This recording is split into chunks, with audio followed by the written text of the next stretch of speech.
Good morning, it's Dave Oates, Head Researcher at FinderMonkey. Back with another question to answer today, which is a really common we get asked, which is what happens once you've found them. Before I go on to that, I wanted to talk about just a rough picture of the whole process as well. So the first thing that would happen, most traces start with a phone call. So we speak with you, and you speak to one of our consultants, which is Lee or Jake.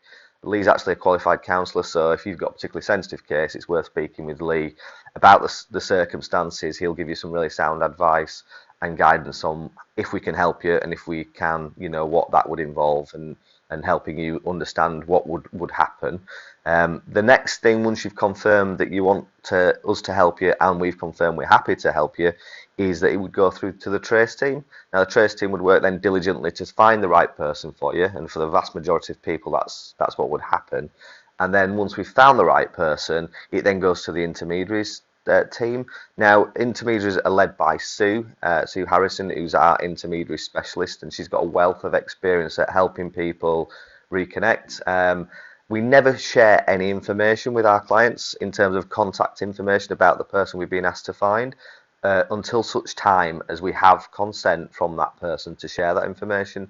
So Sue's role is to make contact with the person we've been asked to find and begin to explain the circumstances, and that's done in a really sensitive, thoughtful way to try and protect you as our client, but also the interests of the person we're contacting as well, because often this can be in really difficult situations. Sue will work with you and with them to get to a point where hopefully we can get a resolution which is something that works for everybody. Hopefully, in a lot of cases that would be that there's some direct contact, but it doesn't happen for everybody. And it will obviously depend on the circumstances and the points of view of the person we're contacting. But Sue's really good at trying to explain the situation to them and help guide them and hopefully get the best outcome for everybody involved.